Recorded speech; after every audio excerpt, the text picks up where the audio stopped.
Hello students.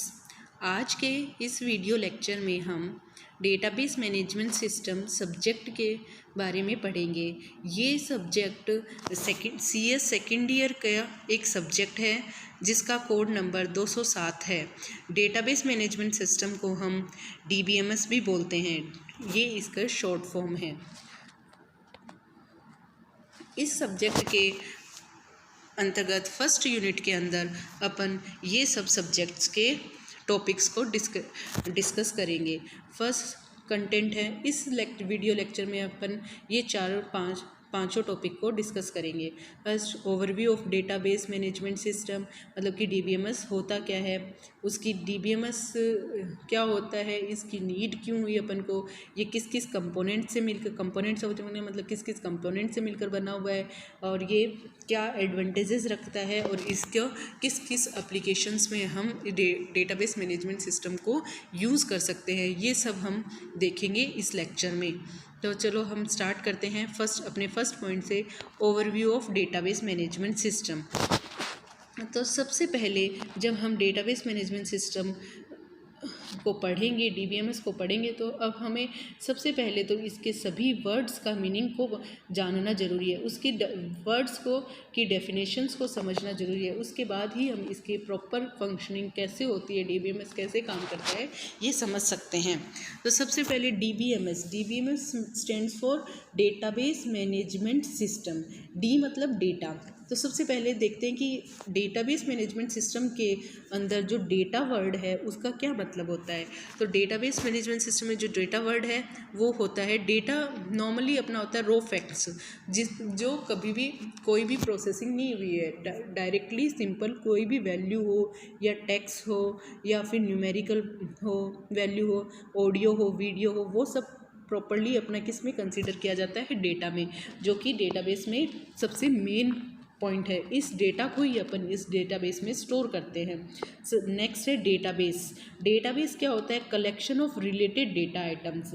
Collection of related data item का क्या मतलब है कि कलेक्शन, डेटाबेस के अंदर बहुत सारा डेटा ही होता है, बट वो डेटा क्या होना चाहिए, तुम्हारा रिलेटेड होना चाहिए। मतलब कि जैसे कि या तो कोई न्यूमेरिकल वैल्यू है, वो रिलेटेड होनी चाहिए। सारी न्यूमेरिकल वैल्यू जिन पे अपन बोल सकते हैं कि ठीक है कि ये इवन नंबर होना चाहिए, तो इवन नंबर की जो सारी वैल्यूज़ है वो आ सकती है इस डेटाबेस में। तो ऐसे कोई रिलेशन होना चाहिए उनके बीच में। या फिर हम इस तरीके से भी समझ सकते हैं इसको कि जैसे अपने यूनिवर्सिटी, अपने पॉलिटेक्निक कॉलेज है जिसमें अपने फर्स्ट ईयर के स्टूडेंट्स हैं, सेकेंड ईयर के स्टूडेंट्स हैं, थर्ड ईयर के स्टूडेंट्स हैं। अब फर्स्ट ईयर के स्टूडेंट्स के सभी का एक डेटा होगा, वो एक फॉर्मेट में अपन सेव कर लेंगे। तो वो जो उन सभी डेटा का जो फॉर्मेट होगा वो क्या हुआ कि वो रिलेटेड हो गए। क्योंकि कैसे रिलेटेड हो गए कि ये एक पॉलिटेक्निक कॉलेज के फर्स्ट ईयर के स्टूडेंट्स का डेटा है, तो वो फर्स्ट ईयर जो वर्ड है वो इनमें रिलेटेड हो गया। तो फिर वो क्या हो गया, कलेक्शन हो गया पूरे फर्स्ट ईयर के डेटा का। तो वो किसके अंदर अपन मेंशन करते हैं, डेटाबेस के अंदर मेंशन करते हैं। ठीक है, तो डी का मतलब डेटा हो गया, DB का मतलब हो गया database, collection of related data items. Next अपन समझते हैं MS मैनेजमेंट सिस्टम का क्या मतलब होगा कि ये एक सेट ऑफ प्रोग्राम्स होता है। मैनेजमेंट सिस्टम एक सॉफ्टवेयर के टाइप होगा, ठीक है, जो क्या करेगा, मैनेज करेगा, जो अपने डेटाबेस के अंदर अपन ने जो डेटा को स्टोर किया है उसको मैनेज करेगा। मैनेजमेंट सिस्टम का नॉर्मली वर्क यही होता है कि ये एक सॉफ्टवेयर है जो कि डेटा को मैनेज करता है, स्टोर करता है। तो ये अपन ने जान लिया कि डेटा क्या होता है, डेटाबेस क्या होता है और मैनेजमेंट सिस्टम क्या होता है। अब डेटाबेस की अपन प्रॉपर डेफिनेशन देखते हैं क्या होती है।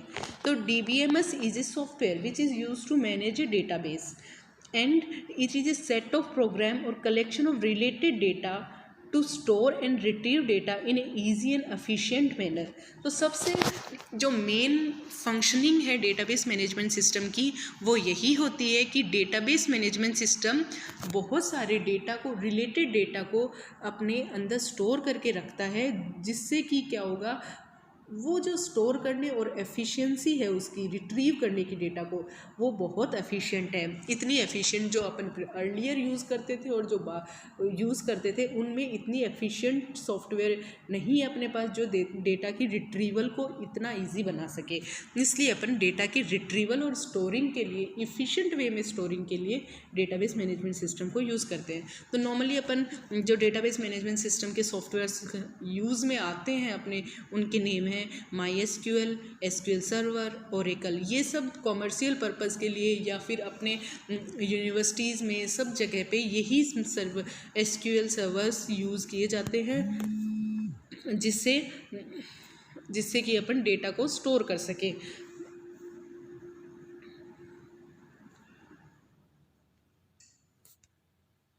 नेक्स्ट है कि अपन को डेटाबेस की नीड क्यों हुई, क्यों अपन डेटाबेस को यूज़ करने लगे।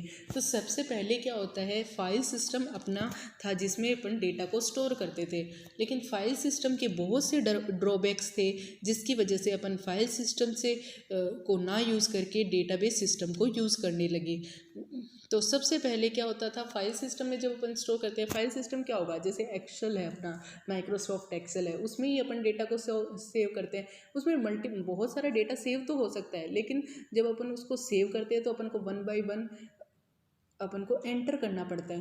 तो क्या हो गया कि मैनुअल जो अपन काम कर रहे हैं वो बहुत ज़्यादा करना पड़ रहा है अपन को। और इसी प्रकार अपन को कुछ रिट्रीव करना है, वहाँ से कोई इन्फॉर्मेशन निकालनी है, तो वो उस इन्फॉर्मेशन के लिए भी अपन को 1 बाय 1 लाइन बाय लाइन उस पूरे डेटा में सर्च करना पड़ेगा, जिससे क्या होगा कि बहुत टाइम कंज्यूमिंग होगा, बहुत ज़्यादा एफर्ट करने पड़ेंगे, बहुत मैन पावर की ज़रूरत होगी।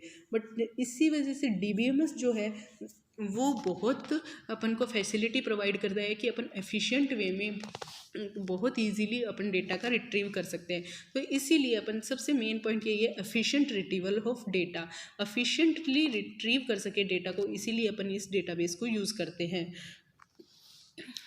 और जैसे डेटाबेस मैनेजमेंट सिस्टम जो है वो इंटीग्रिटी और कंसिस्टेंसी को भी डेटा की ध्यान में रखता है।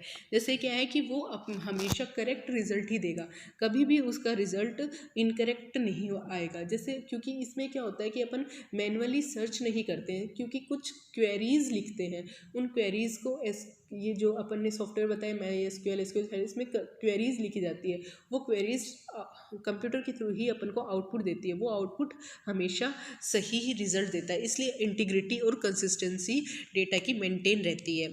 इसमें अपन सिक्योरिटी रिस्ट्रिक्शंस भी लगा सकते हैं। इसमें डेटा एडमिनिस्ट्रेटर होता है जो कि डेटाबेस की फाइल्स को एक पासवर्ड प्रोटेक्टेड कर देता है। जो पासवर्ड अपन, जिसको भी ये पासवर्ड पता होगा वही उस डेटाबेस को देख सकता है। तो क्या हो गया, इसमें सिक्योरिटी अपन को ज़्यादा प्रोवाइड हो रही है, इसलिए भी अपन DBMS की रिक्वायरमेंट ज़्यादा हो गई। लेकिन जैसे फाइल सिस्टम में तो अपन फाइल का पासवर्ड एक जने ने सेट कर दिया, उसके बाद अगर उस PC पे कोई और भी काम कर रहा है, PC का पासवर्ड हो गया वो, तो उस पर PC पे और भी कोई काम कर रहा है तो वो भी इस फाइल को देख सकता है। बट डेटाबेस का क्या हो गया कि वो कई कंप्यूटर्स में भी स्टोर होगा, बट उसको एक ही जो एडमिनिस्ट्रेटर है वही उन सभी कंप्यूटर पे भी वही एडमिनिस्ट्रेटर उसके डेटा की एडमिन नेम और पासवर्ड से ही ओपन कर सकता है।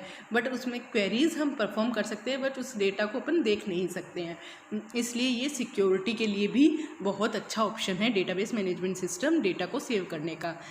और ये क्या करता है, डेटा के रिडंडेंसीज को भी रिमूव करता है। मीन्स कि अपना जैसे अपन एक्सेल में सेव करते हैं डेटा को, तो एक ही लाइन को अपन नहीं ध्यान दिया और वापस से उसी लाइन को सेव कर दिया वापस से, तो अपनी साइज़ तो उस फाइल की बढ़ गई, बट वो रिडंडेंट डेटा हो गया, मतलब सेम डेटा हो गया, रिपीटेशन हो गई उस डेटा की।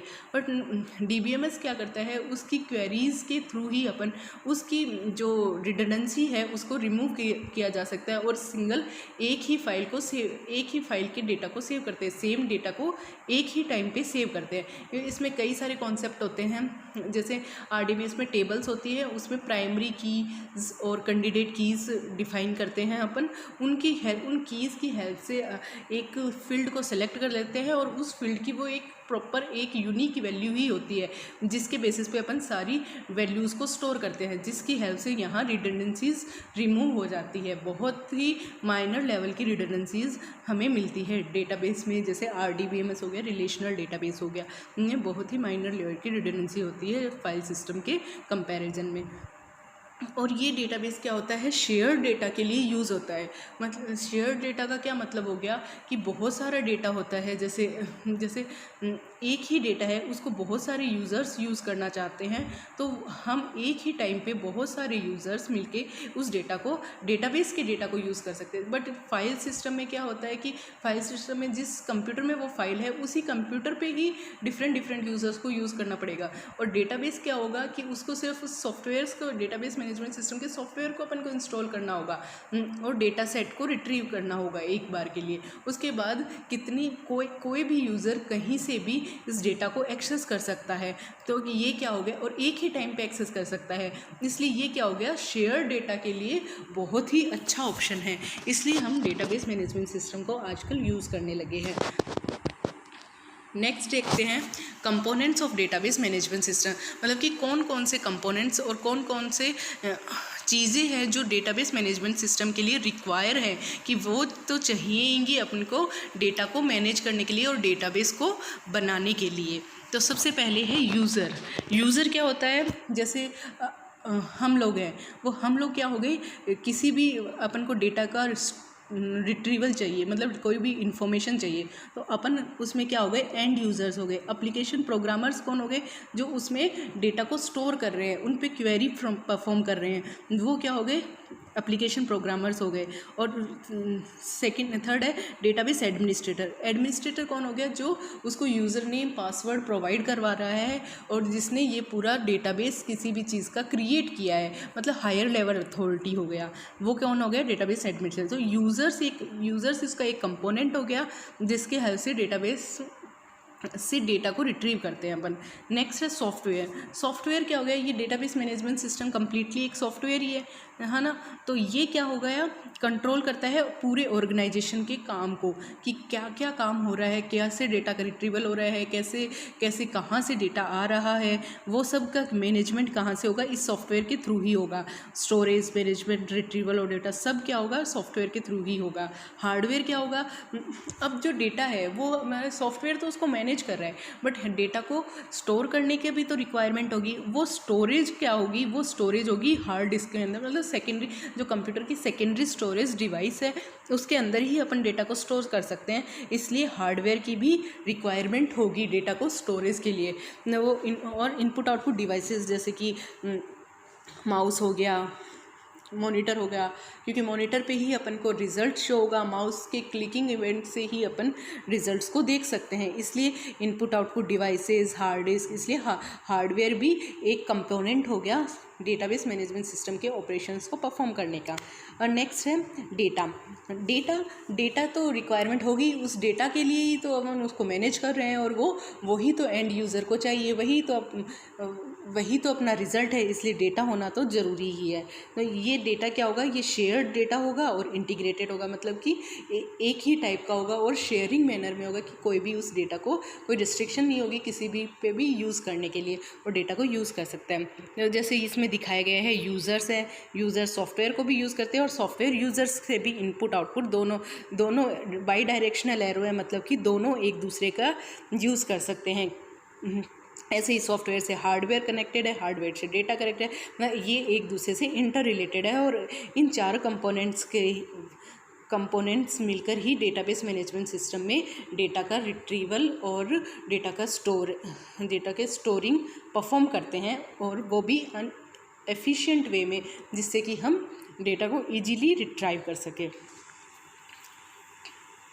अब इसमें ये देखते हैं कि यूज़र और डेटाबेस जो है, जहाँ सेकेंडरी स्टोरेज में जो डेटाबेस स्टोर है अपना, वो एक दूसरे से कैसे डेटाबेस मैनेजमेंट सिस्टम की जो सॉफ्टवेयर है उसकी हेल्प से कैसे इंटरेक्ट होता है, मतलब कैसे वर्क करता है, ये इंटरेक्शन डायग्राम है अपना। जिसमें क्या है, फर्स्ट है यूज़र यूज़र क्या करेगा, डेटाबेस से जो कि सेकेंडरी स्टोरेज में अपना डेटा स्टोर है वो DBMS के थ्रू, DBMS जो सॉफ्टवेयर है उसके थ्रू डेटा को रिट्रीव कर लेगा और जो डेटा यूज़र को चाहिए वो डेटा उसको मिल जाएगा। तो सबसे पहले यूज़र होता है वो जो डेटाबेस मैनेजमेंट सिस्टम का सॉफ्टवेयर है उससे कोई भी रिक्वेस्ट करेगा।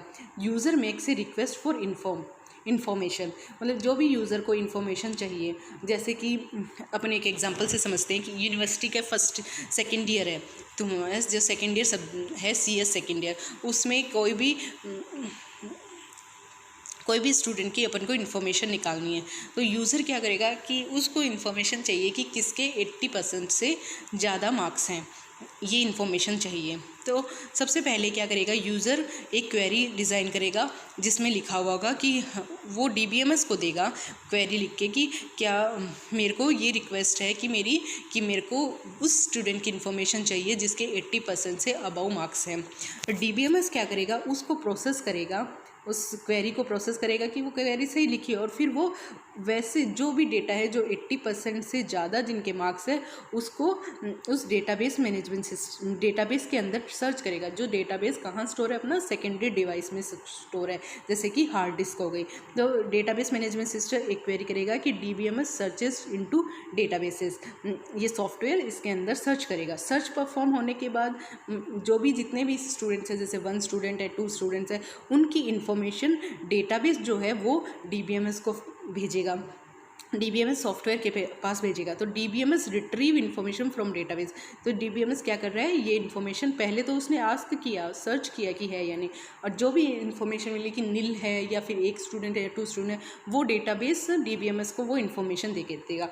फिर DBMS क्या करेगा, इस इन्फॉर्मेशन को यूज़र तक पहुंचा देगा। तो यूज़र को पता चल जाएगा, एंड यूज़र को एट लास्ट पता चल जाएगा कि इतने स्टूडेंट हैं जिसके 80% से अबव मार्क्स हैं। तो ये डेटाबेस मैनेजमेंट सिस्टम है वो एक इंटरमीडिएट की तरह वर्क करता है यूज़र के और डेटाबेस के बीच में।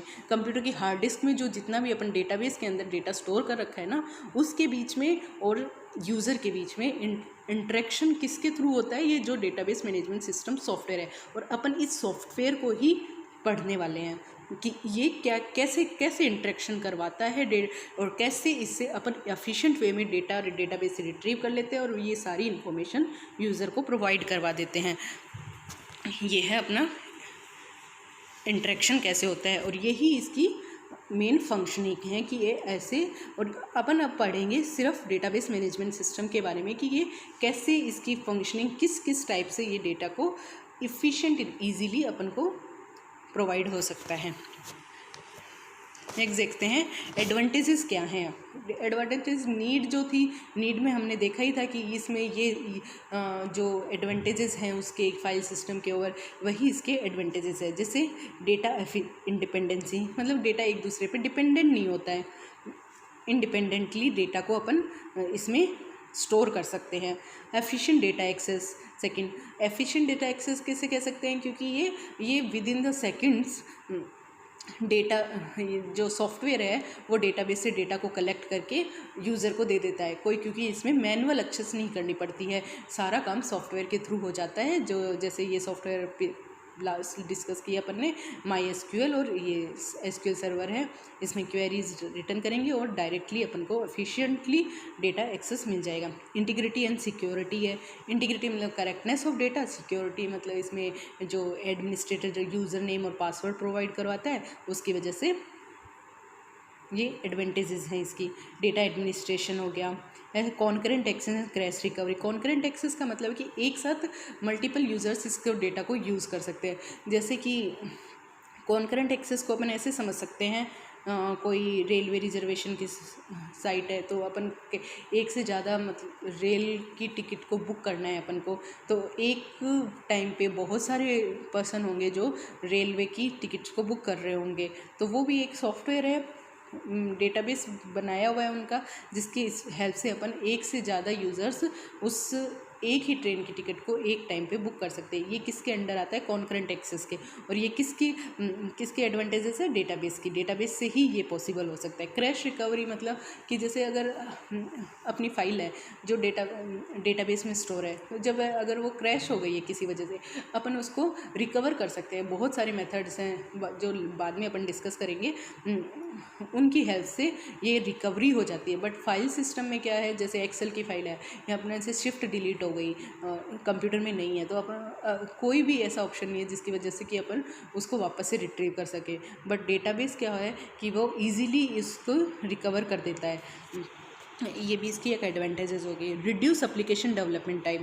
एप्लीकेशन डेवलपमेंट टाइम को भी रिड्यूस करता है ये, जैसे कि क्योंकि इसमें क्वेरीज़ लिखी हुई होती है, तो क्वेरीज़ क्या होती है कि वो बहुत जल्दी अपने आप को रन कर लेती हैं और बहुत जल्दी आउटपुट प्रोड्यूस कर देती है। इसलिए एप्लीकेशन टाइम जो हो गया, कोई भी एप्लीकेशन अपन को डेवलप करनी है उसका टाइमिंग भी इसमें कम हो जाता है। तो ये इतनी बहुत सारी इसकी एडवांटेजेस है जिसकी वजह से डेटाबेस मैनेजमेंट सिस्टम को हम यूज़ करते हैं। नेक्स्ट है applications of database management system. Database management system की एप्लीकेशंस में क्या आएगा कि डेटाबेस मैनेजमेंट सिस्टम को कौन कौन से फील्ड्स में अपन यूज़ करते हैं, किस किस जो पूरे वर्ल्ड में क्या क्या जो इन्फॉर्मेशन है वो डेटाबेस में स्टोर होती है, उनके बारे में डिस्कस करेंगे। वही इसके एप्लीकेशंस है।